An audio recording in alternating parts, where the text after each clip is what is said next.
Welcome, everybody, to another edition of Keep the Line Moving, the podcast designed to talk about leadership, life, and inspiration. I am your host, Chris Gargano.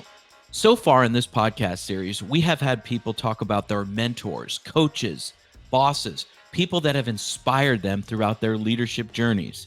The guest this week is somebody who has dedicated his entire leadership life to leading from the heart.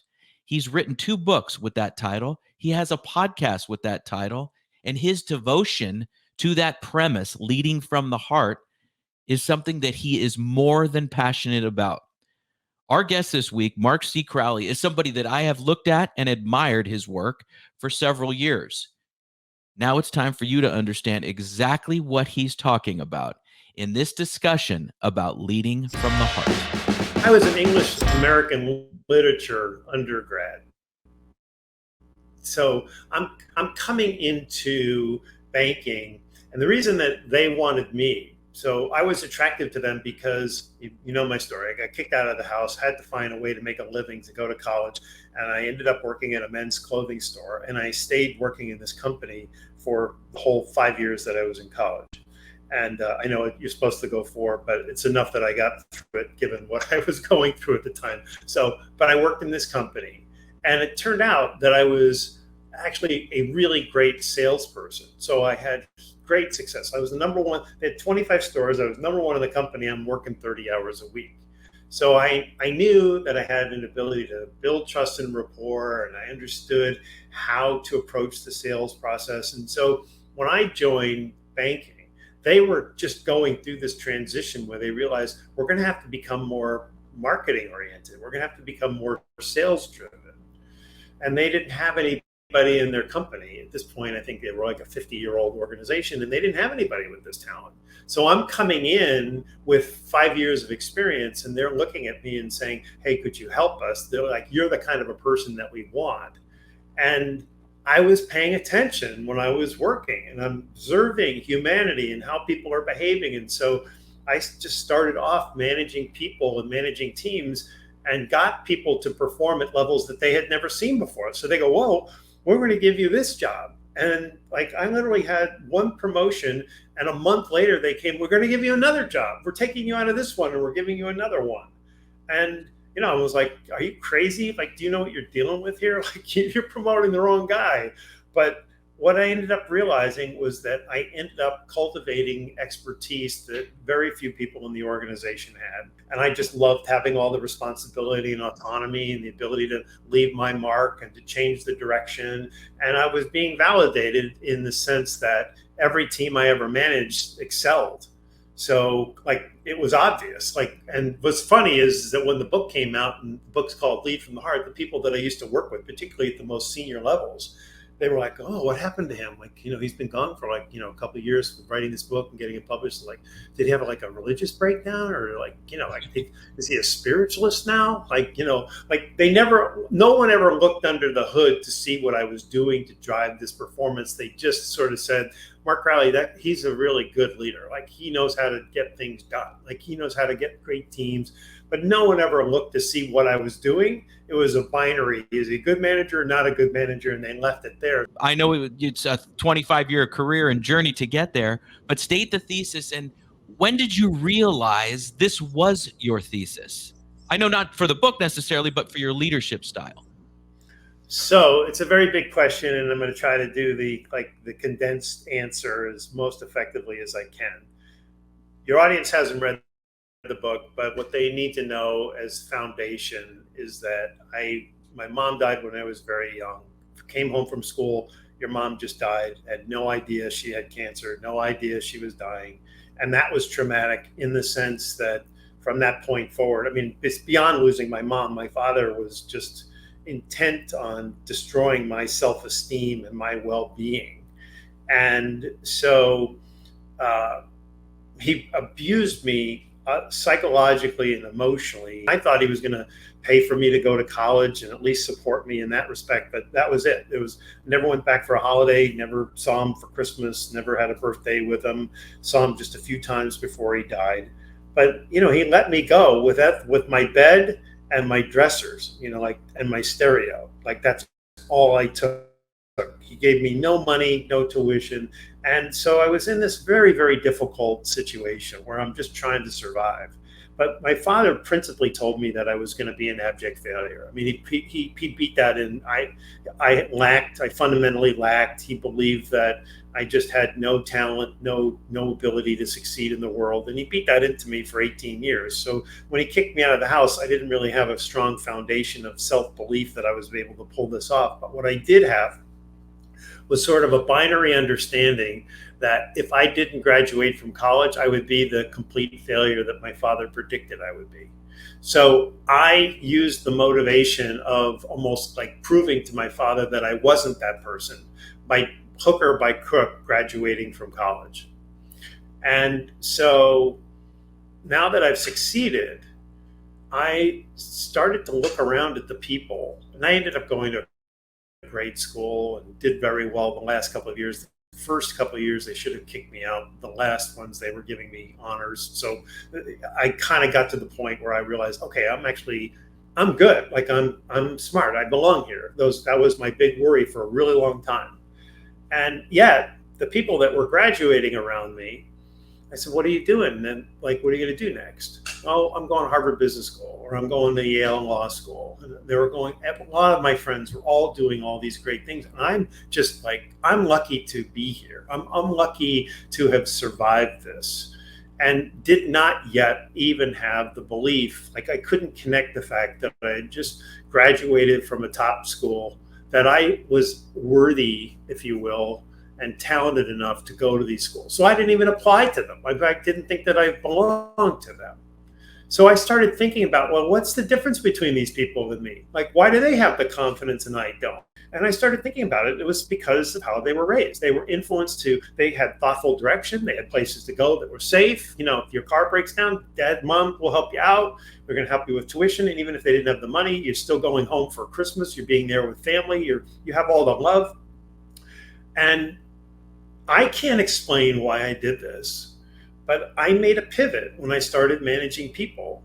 I had this unconscious fantasy that if I manage people and give them everything that I never got but always wanted and believed would have made me infinitely more self-secure and effective by the time I was graduating from college, I wonder what would happen with people. And so what ended up happening with people without me realizing it was that people were just completely thriving, like unbelievable. Like they loved being part of my team. They loved working for me. They did great work and got great performance, which is why I kept getting promoted. And I just thought everybody managed this way.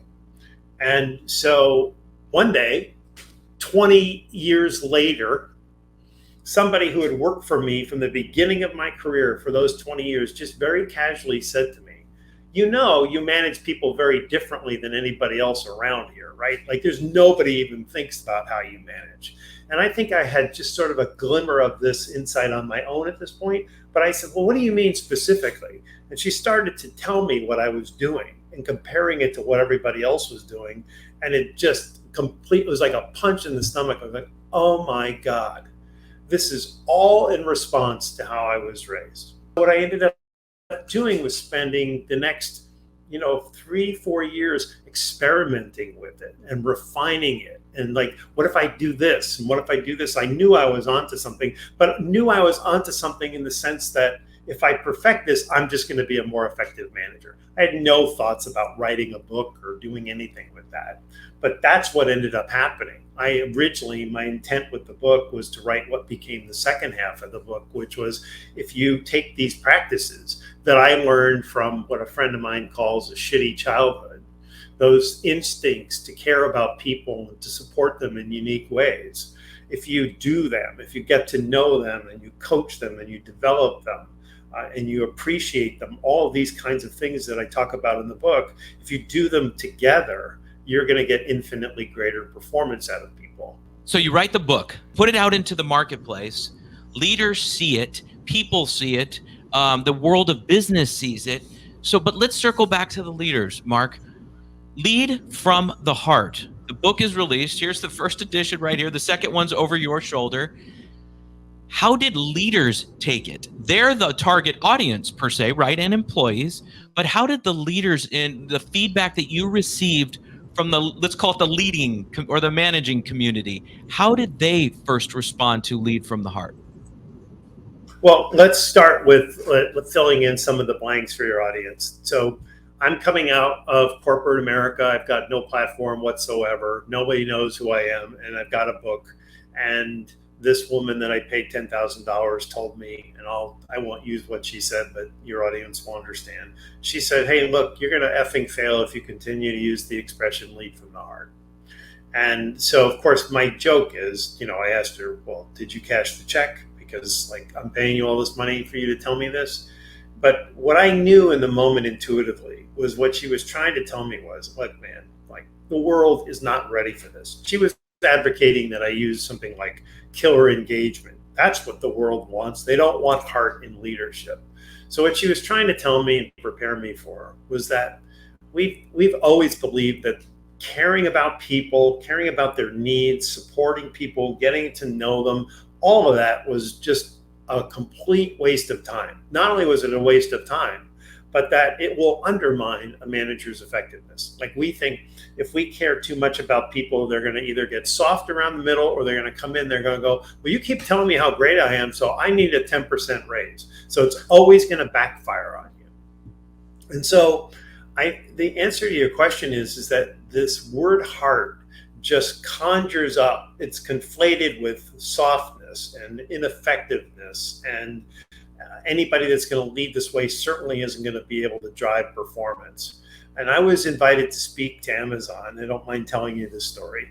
And with Jeff Bezos in the room, senior managers, somebody in their company read the book and said, this guy has got it going. We got to bring this in here.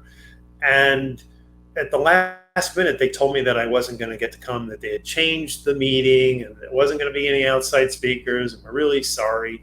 And a couple of years later, Microsoft came back to me. Microsoft now came to me and said, would you speak? And there were two people on the call asking me if I'd be interested, wanted to know what I would talk about and so forth. And so one of the people said to me, hey, this has been a hard sell for you? And I'm like, you have no idea, because business just dismissed it so instinctively. I mean, interestingly, the book's being taught in 10 universities in America. So education got on board with it. They didn't see anything wrong with it, but they weren't entrenched in the old ways. So this guy says to me, well, have you met with any resistance? And I'm like, hell yeah, I've been met with resistance. This has been a long Sisyphean climb, And I said, I'll give you an example. I was hired to speak at Amazon, and they pulled the plug on it, and I'm almost certain that they did it because they got squeamish about, I'm going to come in there and sing Kumbaya on stage or something. And the other guy, I never realized, but he said, I'm the guy who tried to hire you at Amazon. I'm the one. He goes, you're right.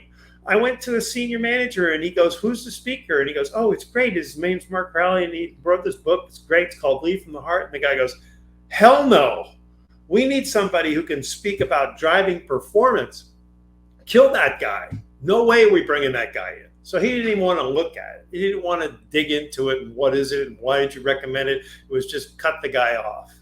And I think that's kind of been the reaction, or was the reaction, for at least the first 5 or 6 years, where people just looked at it and said, you know what, the minute we tell people we need you to be more caring, we know we're going to lower our performance, so we're just not going to go there. And in fact, the whole book is about why it drives greater performance. But if you're not willing and curious to dig into that, well, you're just going to dismiss it. And a lot of people did. Let's boil this down and go granular here. If you were to bring in 4 CEOs from different industries, 4 COOs, senior vice presidents, whomever, executive vice presidents, sit them all down and ask, when they go to bed at night, what is on their mind? Invariably, there will be, if you had a ratio here, 95 to 99% of their answers will be something about people, interpersonal relationships with people. I wish I can get this person to do that. I don't understand why she won't say that. Why can't we get those people to mobilize to get that initiative done so our numbers are better? However, it all starts with their ability to influence. So I would ask you, Leading from the heart, why would it not resonate? And it is now, but back then, why would it not resonate? Why would they not say, give me another edition of this book? I think we have to talk about 2011 and 2022. Because somewhere between 2011 and 2022, I think CEOs would have the answer that if you ask them that hypothetical question, you would have a high percentage of them saying, we got to figure out how we're going to do better with people. And I think that's largely because of COVID, the pandemic, people having 2 years to reflect on their lives, and 9 million people in America quitting their jobs since January of 2021. So the world has changed. If you go back, meaning that companies are paying a price for not having changed how they led, and the bleeding and the inability to then reattract talented people into their organizations now has CEOs talking about, how do we manage people more effectively? What do we have to do to attract and retain people? But if you go back to 2011, I think the two things that stymied the most, if I start with the title, right? So the reason the book is called Lead from the Heart isn't for a metaphor. Like, I'm the only one who's saying this, but it's really an important distinction. That I'm saying that the heart and the mind are working together all the time, and that the heart is sending signals, and the signals have to do with how they feel. And feelings and emotions drive up to 95% of our behavior. So we should be thinking about how we're affecting the hearts and people. And I'm not talking romantic. I'm not talking, spiritual, although there might be some elements of that, but that's not what I'm talking about. And I'm certainly not talking about it as a metaphor. I'm saying scientifically we know this. So to go back to the core of the question, in 2011, managers, CEOs, if you ask them, like, what keeps you up at night, it's, how do I meet my quarterly numbers? Like, I gotta return to shareholders their expectations. They're not talking about people. They're not thinking about people. There were more people looking for jobs 11 years ago than there were jobs. So companies had their discretion. They were ghosting people. People would apply. 4 of them would be interviewed. They'd pick one of them. They never even bothered to call the third person, the 3 people, to say, we're really sorry you made it to the finals. We interviewed you 5 times and we're sorry you didn't get it. They just never communicated to them. It was complete disrespect to people. So you have that. So talking about the receptivity, you had a lot of CEOs who just weren't really thinking about this. The other thing was, if you had an individual conversation with a CEO, and let's just say I'm having a conversation, I'm not the author, I'm just like a person. I'm saying, hey, I just read this book, and this guy's thesis is that we're managing people all wrong.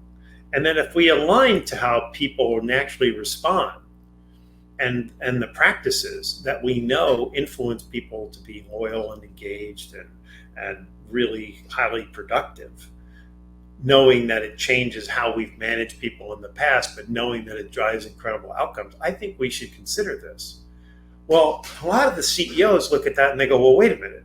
Like, I made it to the top by managing in a very different way. So why should I change? So you have that, and then they take the next leap, which is, well, if we start telling people to manage this way, what if it doesn't work? And if it doesn't work, then we've changed our culture and it's turned into something really bad. It's soft and we're not getting our numbers, and I'm going to be out of a job. So forget this for now. I think that's kind of the beginning of the evolution. And unfortunately, and I always believed, and I predicted this in the first book, that there would be this moment in time where they were going to pay the price, where people just got sick and tired of the way they were working and just said, you know what, I can't do it anymore. And I knew that was going to come. What I couldn't have predicted, it was going to be a 2-year pandemic where people all around the world had the same amount of time to reflect on, is my ladder on the right wall? Am I working in the right company? I have a boss that really cares about me? And it was yes or no. And so when you think about all the millions of people that have quit their jobs, I think now the universe's answer is, hey, CEO, how did that go for you? Ignoring people. Obviously, the pandemic caused a lot of introspection. That's obvious. I understand that.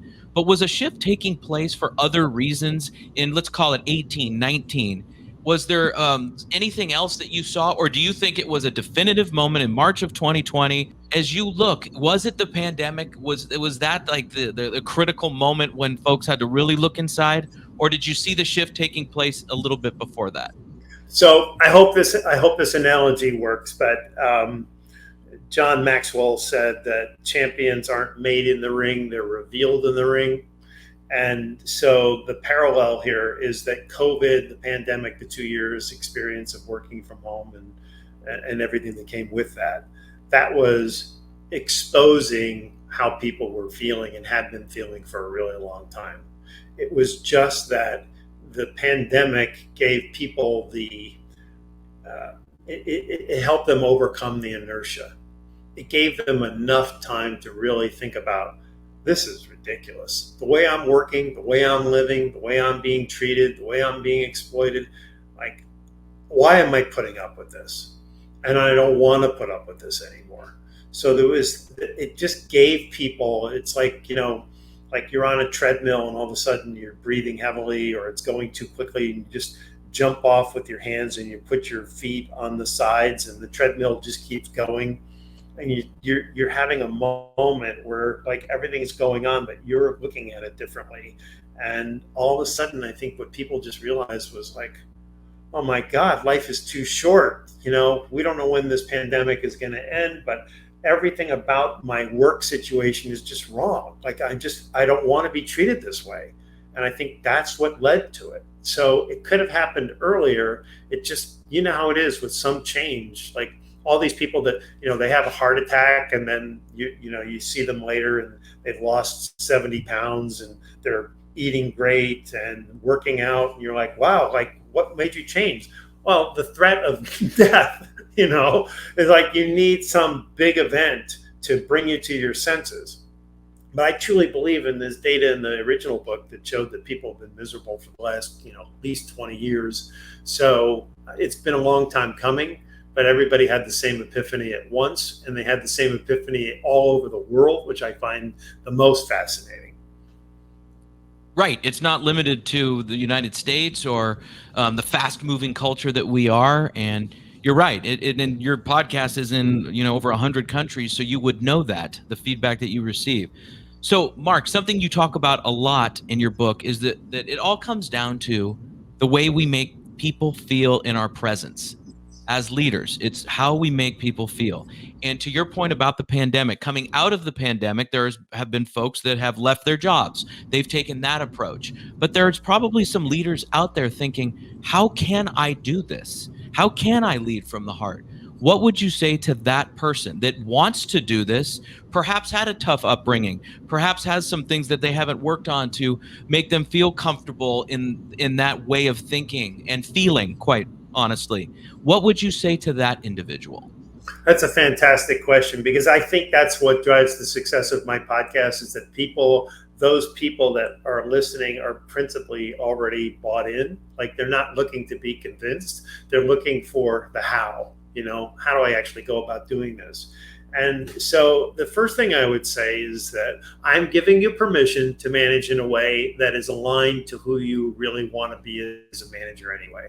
Do you want to have a reputation of being somebody that keeps people under their thumb and manages with fear and keeps them intimidated and unstable and never really knowing how they stand because you want to make sure that they're operating from a place of, if I don't do this, I'm going to get in trouble, that kind of mentality? Is that how we think this is the best way to manage people? Most of us don't, but we've passed it on from generation to generation. We're being managed that way ourselves. And so we just embrace a style that doesn't really work. So I'm saying, look, you have permission to manage people in a way that matches up. So if you think about the best manager that you ever had, the one that demonstrated interest in you and believed in you and challenged you and rewarded you, be that person. Just emulate them. You don't need to do anything else. Just think about what it was that those people did. This could be a teacher, it could be a coach, it could be a manager. You can pick all of them and just start to identify, like, what did they do? Well, they believed in me. They trusted me. Okay, so go believe in people and trust in people and express it to them. This has to be authentic. So interestingly, I'm going to kind of push back on the question a little bit, not in the question, but in my answer, in the sense that there will be people who have a hard time with this, not for any other reason than it's just not in their DNA to really want to care about the success, health, well-being of other people. And I don't mean health, but I mean just the overall person. There's just some people that are just much more focused on themselves, their own recognition, their own pay, their own career path, and they're just managing people because it gets them a title or gets them more money or gets them more prestige, but really they don't really care about the people that they're managing. And that's what people feel. And when people feel that all you care about is my productivity and you don't care about me as a person, it's game over. Like it's so quick that people just have this instinctive reaction. So I would say, ask yourself, do I really want to manage people? Do I love people enough to do that? And if you do, then, the whole second half of the book outlines how to do this. But in the course of this conversation, I would just say, go from instinct. How do you demonstrate to someone that you care about them? What would that look like? If you have a child, you demonstrate to them every day, a spouse, that I care about you. How does that look? And don't be afraid to bring it into the workplace. And I think that's the thing that I want to put the frame around, is we think, that's not appropriate in a work setting. But people are desperate for it. They want you to be authentic. They want you to demonstrate that they matter, that they're part of something important, and that you think about them and that you care about them. And these aren't expectations that we've ever had. So trust yourself that you're not going to be able to just go to bed one night and wake up and have all of this mastery. Just trust that it's a journey, but just start on the journey by thanking people, appreciating people, while still expecting people to do their job and to do it well, and to meet their goals. You don't compromise anything. This is the balance of leadership that will get you with people who want to work for you, who will strive to do great things for you. And you're going to feel good going home at night thinking, I actually helped these people become more while they're helping me achieve the goals that I'm accountable for. At the end of our careers, if someone were to ask you, Mark, you're not at the end of your career, but you're at the end of your financial career, fair to say, and you've transitioned similar to myself. So you look back and you say, okay, what was it like working at X branch? And then 10 years later, what was it like working at X branch? Or for myself, what was it like working at this team? Or what was it like working at that network? I don't say, it was great to achieve the numbers, or it was great to have ratings or win awards or things of that nature. You talk about the wonderful human beings you worked with, the friendships you made, the laughter. When you think about now in the moment, how do you get folks to grab onto that and understand, consistent with the theme we've talked about here today, that it's all about people, and those memories are important, and you have to be relative to the human nature of your job and the analytics, the numbers, the achievements, the awards, things of that nature. How do you make that balance in real time? If you start there and you start with, I'm caring about these people and supporting them and their needs in such ways that I'm actually elevating their potential for performance, that I could actually elevate their expectations, which is what I did. So we're actually achieving at a very, very high level. So people can look back on their careers and say, when I was doing this job, I was high achieving. We were great. We were successful, as opposed to, I did the job, I got paid, and we were pretty mediocre, and I really don't have much to tell you. So I wanted people working for me to have a sense that, I did really great work, and then to also be rewarded for it. So you have that, but as you get a little longer in the tooth and you start to look back, and I wrote this at the very end of the book, you do not remember the goals. You don't remember what your sales volumes were or what records you broke. What you remember is the effect that you had on people. From the time I started writing the book to getting it printed and published in whatever, it was almost 2 years. And I had an event where I launched the book. And I would say 80% of the managers who had worked for me 7, 8, 9 years ago showed up for that, came to honor me. and they weren't in my life anymore, in the sense that they hadn't worked for me for several years. I'm by myself writing this book, completely isolated, not having a lot of interaction with people, not keeping in touch. And yet, when I announced that I was doing this, they showed up. And like that moves me just telling you this story, because I had to have done something that would engender that. I had to have made them feel something that they would like. Of course, we're going to go to celebrate this with him. And I'm thinking, well, how many bosses could have that? How many, forget my story, but how many bosses would have that kind of support when you really needed it? And so the point that I made at the end of the book was, that's what really matters, is did you leave people better? Did you help people fulfill their dreams while you're achieving your goals? You can do both, and you have to do both. That is a beautiful way to end. We end the book and we end our conversation today. I've really enjoyed talking to you about this. I think this topic is so rich, and I'm so glad that you do what you do. Keep writing, keep doing the podcast, keep blogging, keep doing it. I think it's so important, and I applaud you for your efforts. I really do. Chris, I just want to say before we go that over a period of years, intermittently, you have sent me emails telling me how much you support my work. And that's leading from the heart.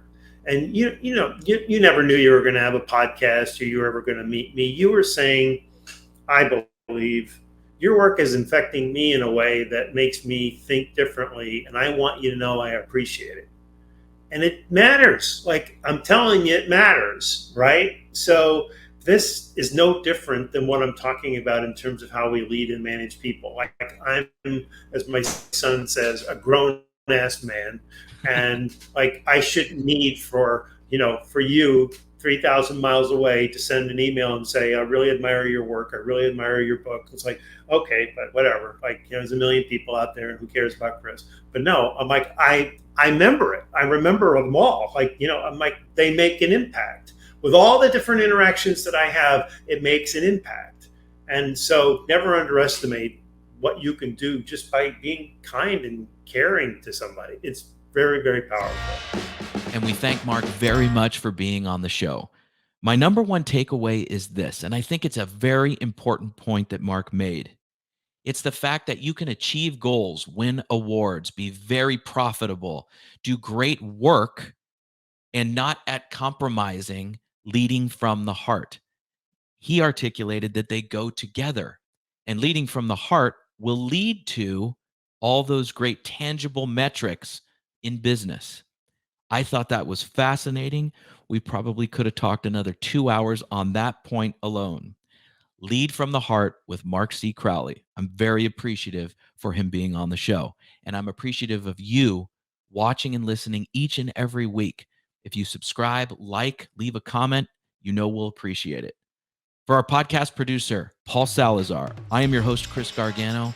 We will see you next week with another great guest. We thank you for listening to Keep the Line Moving. We would love it if you subscribed or left a review. For more podcast episodes, check out our YouTube page. If you'd like to work with the Gargano Leadership Group, check out our website. This has been a GLG production, copyright 2023. For our podcast producer, Paul Salazar, and our marketing coordinator, Savin Narwal. Have a great week, everyone.